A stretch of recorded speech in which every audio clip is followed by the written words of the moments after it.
pasteur Georges Amouako, la maison de la destinée, Abidjan, Côte d'Ivoire. Je lis 1 Roi, chapitre 18, à partir du verset 30. 1 Roi 18, le verset 30.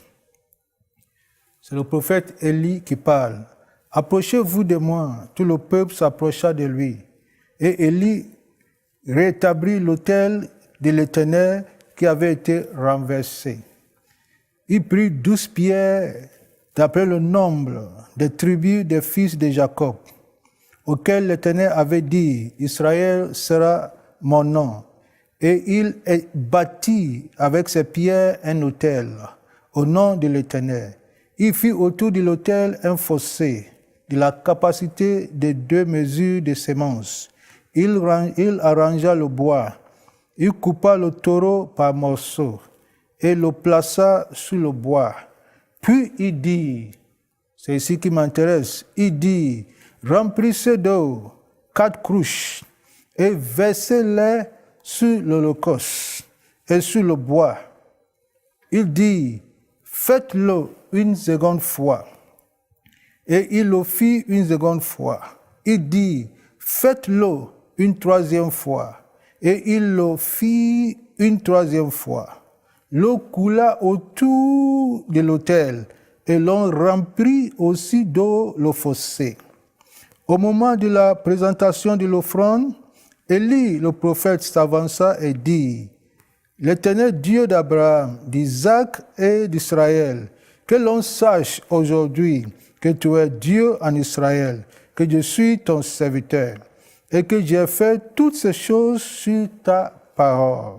Réponds-moi, Éternel, réponds-moi, afin que ce peuple reconnaisse que c'est toi, Éternel, qui es Dieu, et que c'est toi qui ramènes leur cœur. » Et le feu de l'Éternel tomba, et il consuma l'holocauste, le bois, les pierres et la terre, et il absorba l'eau qui était dans la fossée. On peut souligner, et il absorba l'eau qui était dans la fossée. Quand tout le peuple vit cela, il tombait sur leur visage et dit, c'est l'Éternel qui est Dieu, c'est l'Éternel qui est Dieu.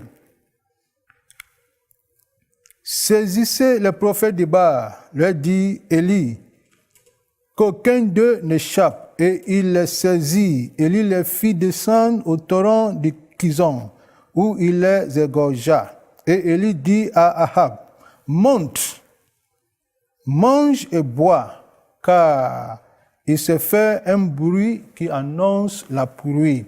Il se fait un bruit qui annonce la pluie. Qu'est-ce que se passe ici? On va parler d'une offrande inhabituelle. Et dans ce passage, on se pose la question, qu'est-ce qui était inhabituel dans ce passage? C'est faire un fossé profond autour de l'autel.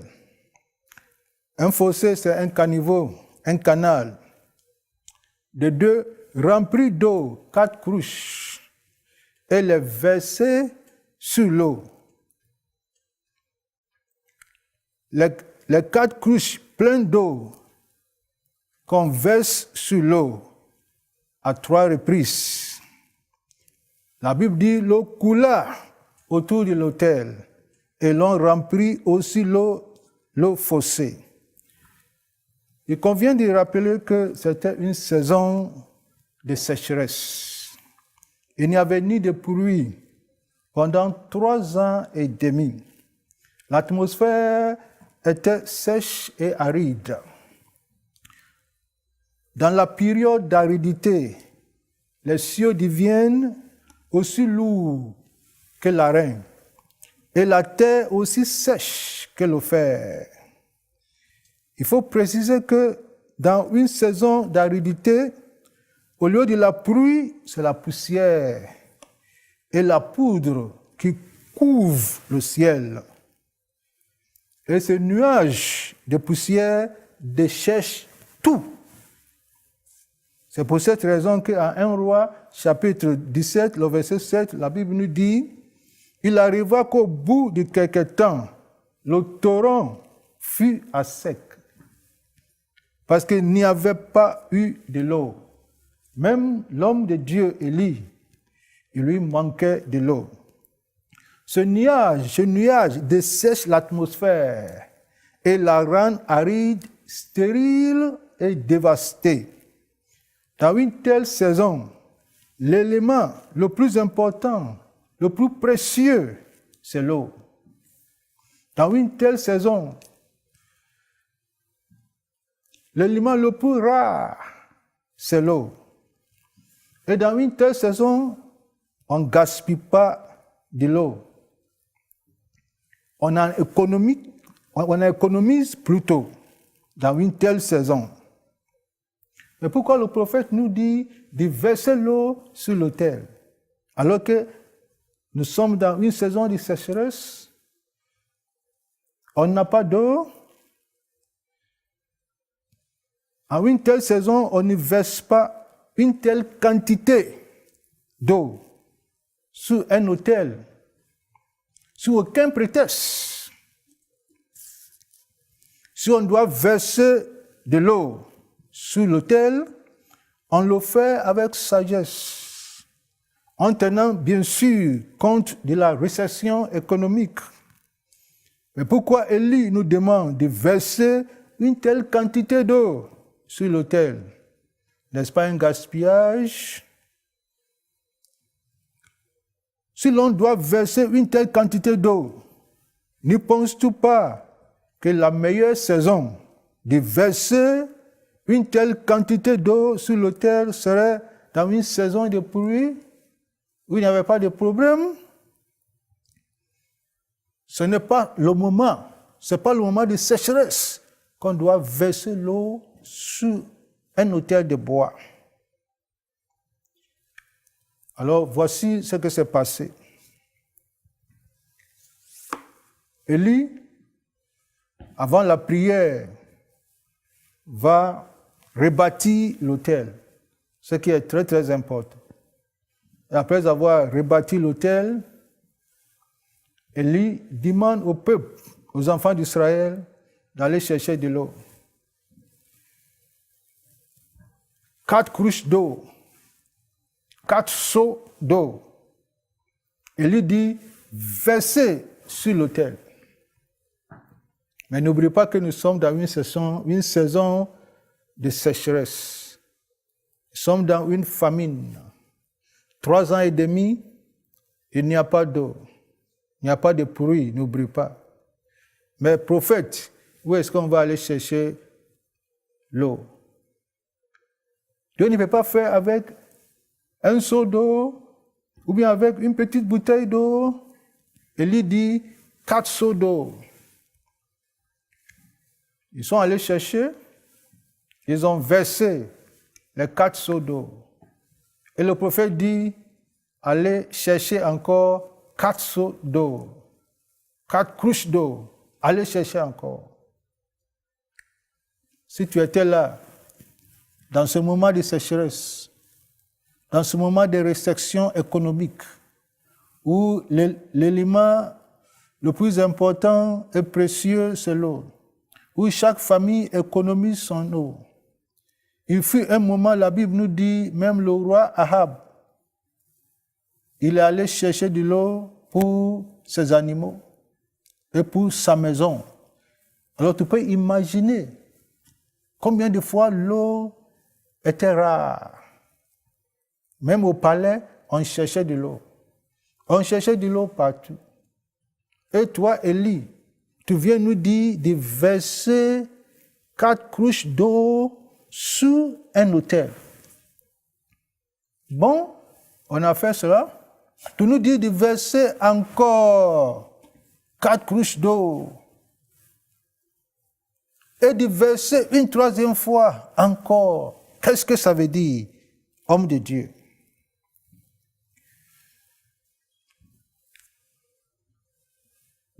Excellent enfant de Dieu, ce message est pour nous. Je suis dans les locaux d'enseigne-moi.com, ici au Canada. Et j'ai été à Paris. J'ai vu une grande différence et j'ai vu la main de Dieu en action.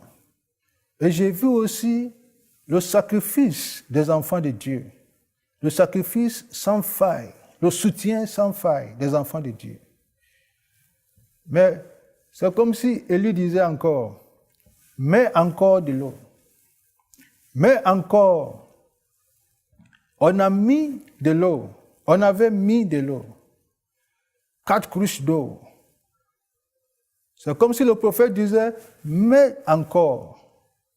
Parce qu'on va dans une autre dimension, mais encore. Et on dit au prophète, mais c'est dans la sécheresse, prophète. C'est toi-même qui as fermé le ciel. Ça fait 3 ans et demi, il n'y a pas de pluie. Tout est sec, tout est à sec et sèche. Où on va trouver de l'eau. Et lui dit, va chercher. Mais encore, c'est une parole prophétique pour nous. Dieu dit, vous avez soutenu, vous avez donné. Mais Dieu dit, va chercher encore 4 cruches d'eau. Mets sur l'autel d'enseigne-moi. On a mis.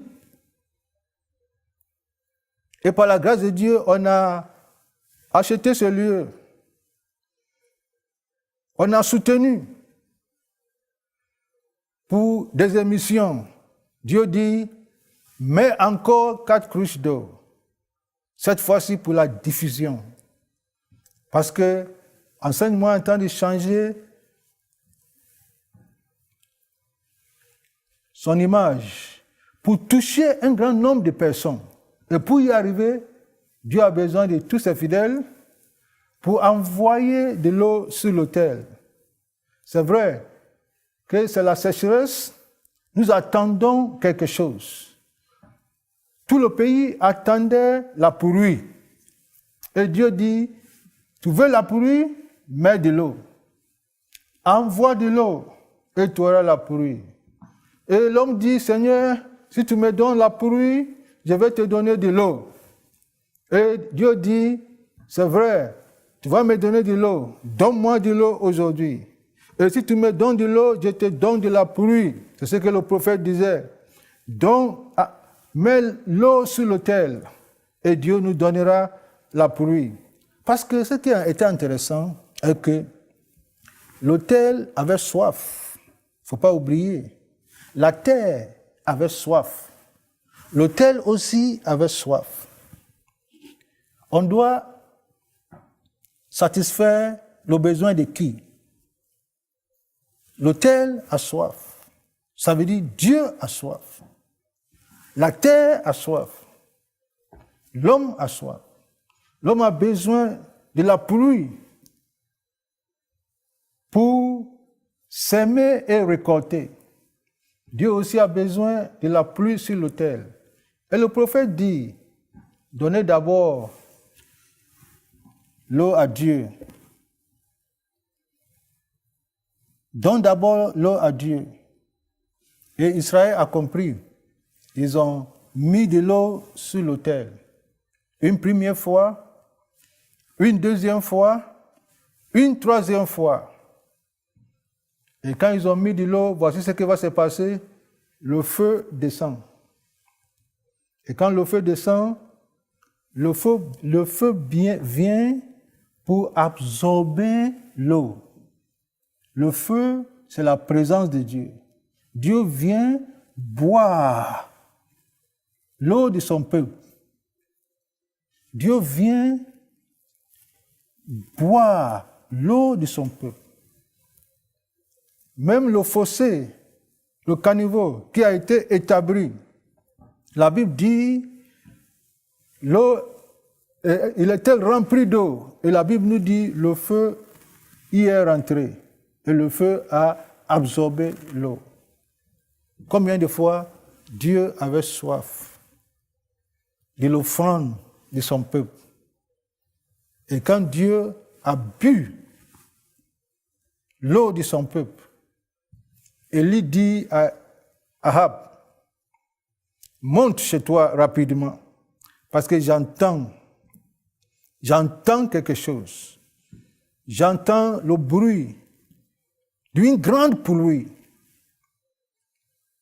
Nous avons donné l'eau à Dieu. Lui aussi va nous donner la pluie. Et Dieu a donné une grande pluie.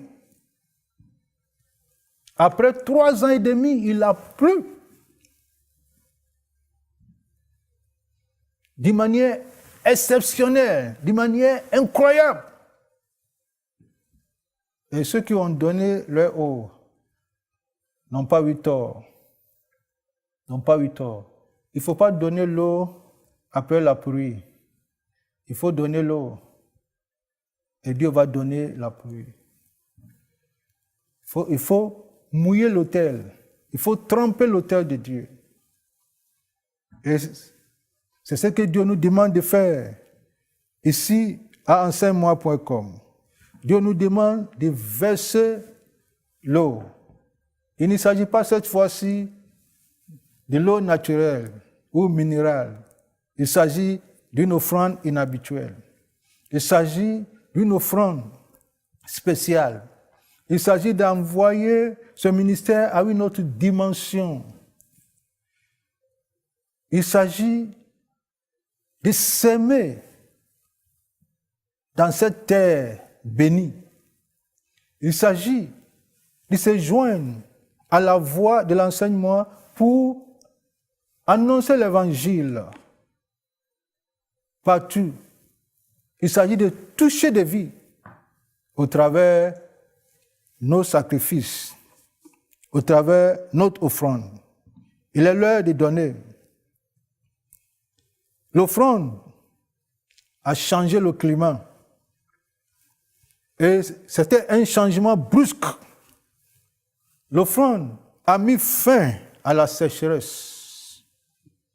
Et l'offrande a annoncé une nouvelle saison, celle de la pluie en abondance. Je vais nous défier, nous tous, à voir le défi devant nous d'évangélisation. L'évangélisation par la voie électronique. Et de venir s'aimer sur cette bonne terre. S'aimer. Verser l'eau encore. Oh, tu me diras, pasteur, on a déjà s'aimé la fois passée. C'est vrai. Élie dit, verse encore. Verse encore l'eau. Non, pasteur, on vient même de s'aimer. Le prophète dit, verse encore. Et Excellence, verse encore. Parce que la bénédiction qui arrive, quand on parle de l'eau, on parle de bénédiction. La bénédiction qui arrive est grande. Élie a dit au roi, j'entends, après avoir versé l'eau. Pas avant. Élie dit, j'entends. J'entends de pluie. J'entends une grande pluie qui s'annonce. Et il est parti prier. Ce qu'il faut souligner est qu'il y a 2 choses. Il y a l'autel et la terre. La terre, c'est ton ministère en tant que pasteur, ton foyer, tes affaires en tant qu'homme de Dieu. L'autel, c'est l'autel de Dieu. L'autel, la première des choses qu'Élie a faites, c'est de rebâtir l'autel. Il a rebâti l'autel. Il n'a pas touché la terre. Parce que Élie savait que l'autel, elle est la vitrine de la terre. La condition spirituelle de l'autel influence ce qui se passe sur la terre. Alors, au lieu de verser l'eau d'abord sur la terre, Élie dit, verse sur l'autel. Et quand ils ont versé l'eau sur l'autel, voici ce que Dieu va faire. Dieu verse la pluie. Dieu fait venir la pluie sur la terre. Et une pluie en abondance. C'est ce que Dieu va faire. Il veut t'apporter une pluie de bénédiction. Il veut t'apporter une pluie de réveil spirituel. Il veut t'apporter une pluie de grâce et de faveur sans précédent. Mais Dieu dit d'abord, l'eau que tu as cachée, verse. Et Dieu dit, ce n'est pas gaspillage. Verse l'eau. Ce n'est pas gaspillage. Verse l'eau. Il faut s'aimer. Verse encore. Oui, c'est vrai. C'est dans un moment difficile. Dieu dit, verse encore. Verse encore. Parce que le miracle qui arrive, l'œil n'a point vu. L'oreille n'a point entendu. Ce n'est jamais venu dans le cœur des hommes. Je me rappelle, j'ai prêché ce message à Kampala, dans une grande église d'Assemblée de Dieu, à Kampala. Et le pasteur m'a dit de défier son peuple à donner. Et il y a un frère, il s'appelle Moïse, qui, avec sa femme, voulait acheter un terrain pour faire un restaurant.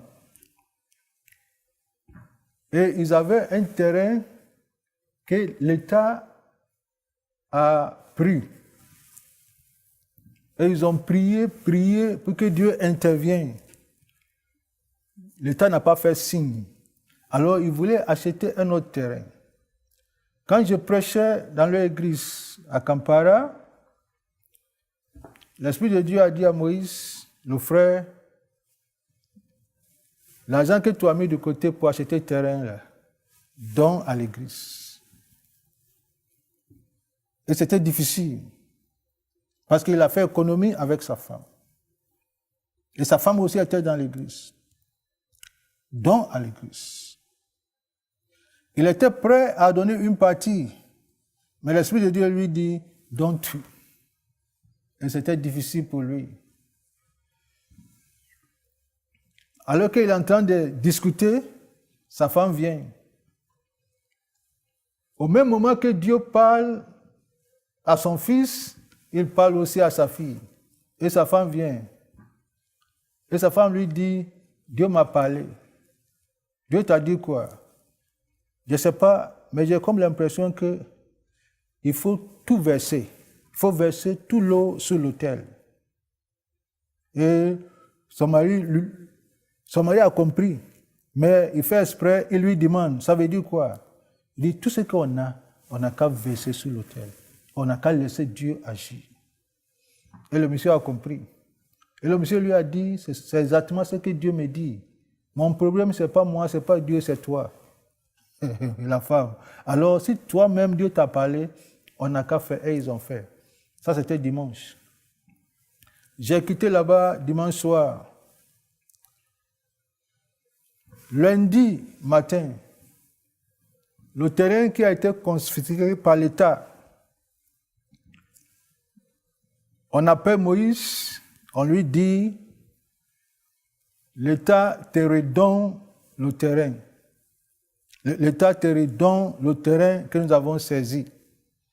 On ne comprend pas, mais après un conseil des ministres, on a étudié, on a vu qu'il n'y a pas de restaurant dans cette zone. Et la personne, le frère en question, voulait faire un grand restaurant. On a décidé, l'État a décidé de te redonner le terrain. Et Moïse, il était dépassé. Il va voir son pasteur, il dit au pasteur, mais ça c'est un miracle inhabituel, comme le pasteur Georges a prêché. J'ai fait une offrande inhabituelle et voici ce que Dieu m'a fait.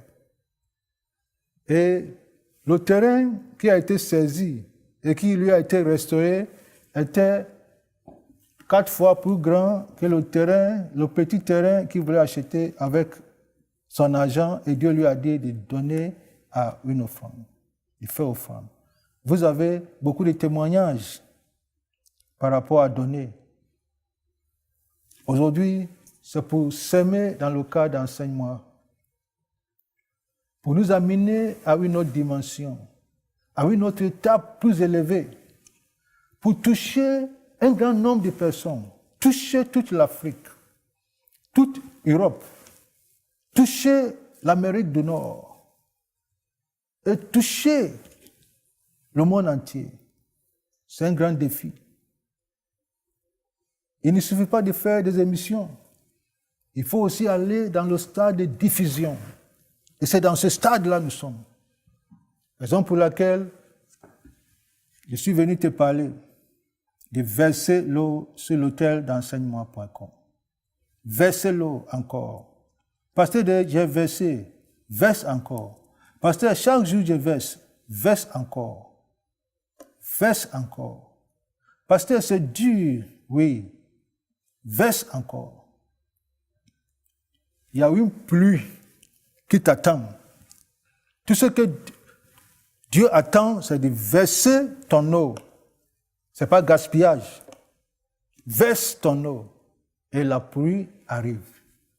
Et je vais prier pour toi. On a besoin de 350 000 euros. Et tu peux donner ce que Dieu te mettra à cœur. Tu peux tout donner, pourquoi pas. Tu peux donner une grande partie, pourquoi pas. Tu peux donner ce que tu as. Tu peux donner 10 000 euros. Tu peux donner 10 000 dollars. Tu peux donner 1 million de dollars. Tu peux donner 5 000 dollars. Tu peux donner des francs CFA. Alors, viens verser. Il faut contacter les numéros sur l'écran. Et rapidement, appelle, dit, je vais verser mon eau sur l'autel. Je vais verser mon eau sur l'autel. Et je joins ma foi avec toi. Alors que tu verses ton eau, encore une fois, sur l'autel. Dieu va te visiter avec une pluie. Attends cette pluie. Et la pluie arrive chez toi. Une pluie en abondance que tu ne peux même pas avoir, tu ne peux même pas contenir. Que le Seigneur te bénisse. Et c'est une parole pour toi. Saisis cette parole. Et viens verser ton eau. Et tu verras la gloire de Dieu. Que le Dieu d'Élie ouvre les excuses du ciel. Et que Dieu fasse venir cette pluie de bénédiction sur ta vie, dans le nom puissant de Jésus. Amen.